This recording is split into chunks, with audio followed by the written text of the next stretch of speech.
Oh, hello, yes, the weekend, yeah. Yeah, first two videos tonight. The first one's, well, they're both sort of similar in a lot of ways because they're about groupthink on the right. The first one is yet again about Durham University.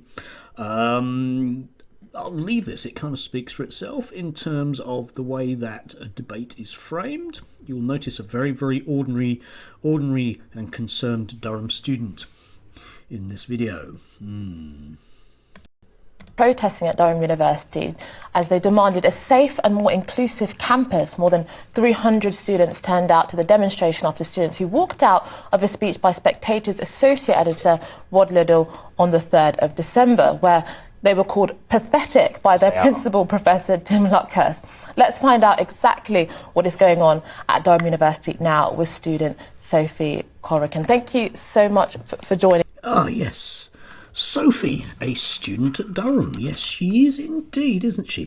But she's rather more than that, which they allude to, but aren't actually honest about. So let's carry on with this. I mean, do you think these students are pathetic? I mean, was that a reasonable thing for the principal to accuse them of?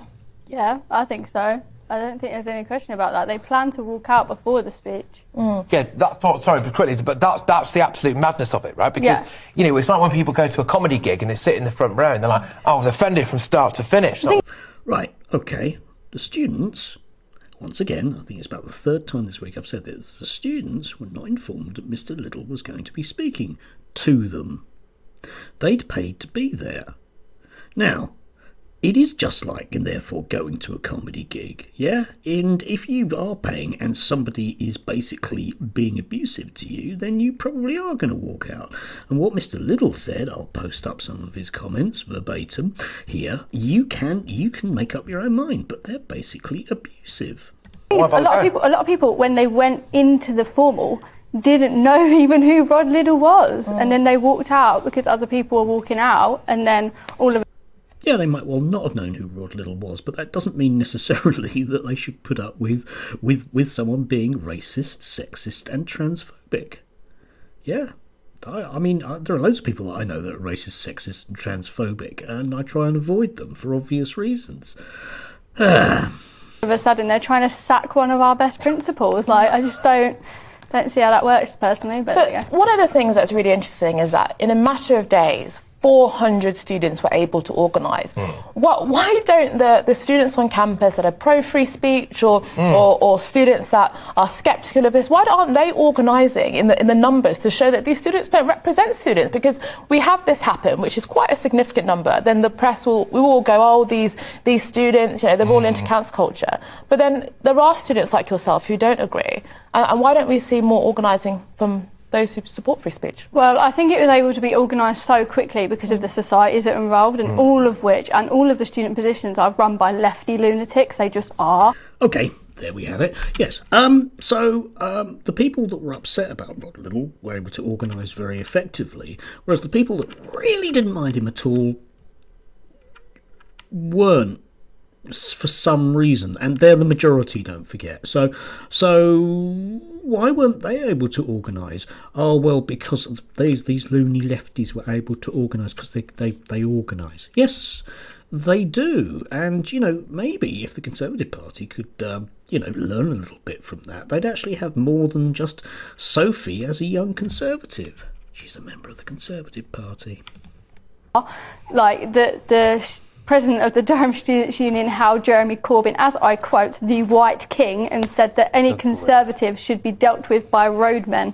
So I love how they always talk about safe spaces. I mean, you're not giving me very much of a safe space being a Conservative, are you? No. If you're saying that we should... Yeah, bear in mind the safe space thing here, in terms of where this discussion goes very quickly. It's quite. I think this is quite amusing. Be attacked by roadmen. And what is it like for a student like yourself on campus who is maybe more small C conservative, or even someone that, you know, is...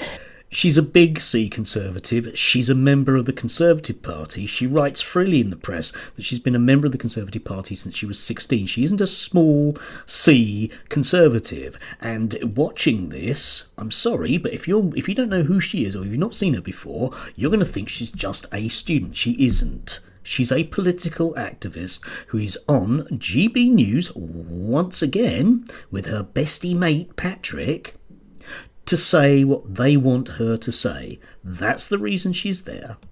It is pro-free speech. What does it feel like in that environment? Well, I mean, most people hide the fact that they're pro-free speech because they know what's coming. But for those of us that don't, and those of us, obviously, I'm unfortunate in the fact that I'm not only a Conservative, I'm also relatively high profile.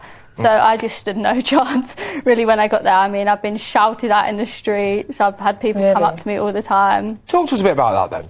So how did that happen? So you've been at university now for one term. Yeah, So you've just finished your first term. Yeah. And already in that first term, what's happened? You've had people shouting at you in the street. Just talk us through what actually physically happened there. Yeah, so one time it was like 2 a.m. I just got back from London.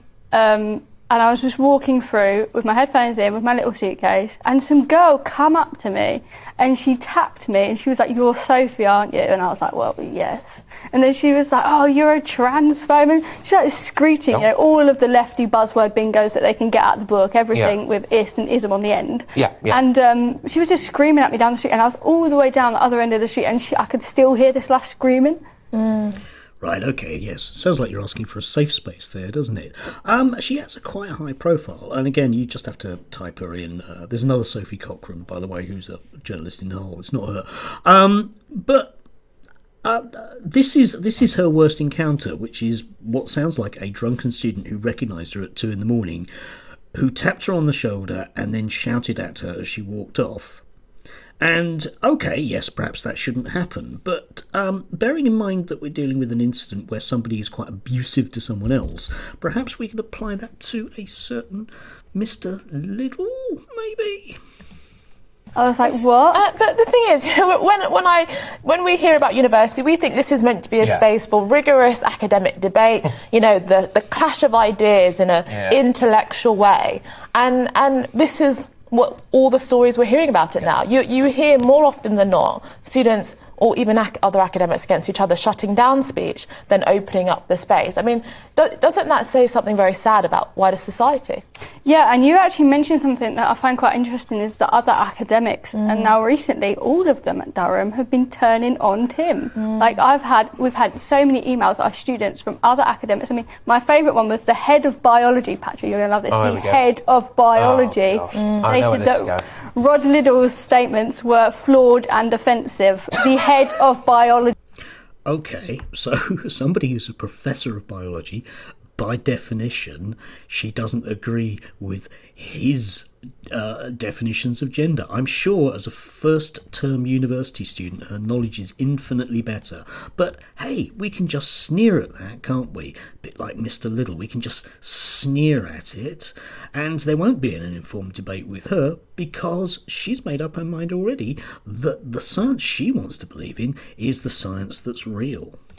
But my thing is that, you know, being offended is not... No. That doesn't... You know, you have a right to not be offended. No. You know, actually... I'm offended by stuff all the time. I'm offended by what they've done. You know, I'm offended. But you're right, go on. I mean, it's true, isn't it? It's not a God-given right to not ever see or hear anything offensive whatsoever. One of the things... Okay, and, you know, perhaps on just a general and a wider point about the whole thing about cancel culture, you notice the way that this is set up in a totally false dichotomous way. The idea that people on the left cannot be in favour of free speech, which is A, wrong, and B, actually quite insulting. It really is. Bearing in mind that if you think about the current legislation that Priti Patel is trying to push through Parliament in terms of protest, which is forms of free speech, it basically finishes it. And yet, not a word about that in terms of a free speech argument at all. And yes, you don't have a right to go through your life not being offended, but you also do have a right to not have people sprung upon you, some ageing buffoon, overpaid buffoon from The Spectator, who goes in front of you and is expressly saying things which are designed to punch your buttons, and then magically, when your buttons are punched, it's you that's in the wrong. Things I saw in one of the statements, one of the students' groups, that they said student welfare should not be sacrificed in favour of free and academic speech. So student... Okay, and I think that's a perfectly acceptable thing to say. Should student welfare come behind free speech? I think you'd have to make a pretty good case, which I don't think necessarily they are here.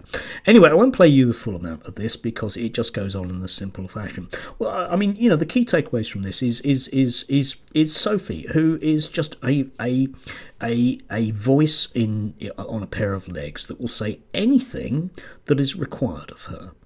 And notice how disingenuous it is to present her as just a student.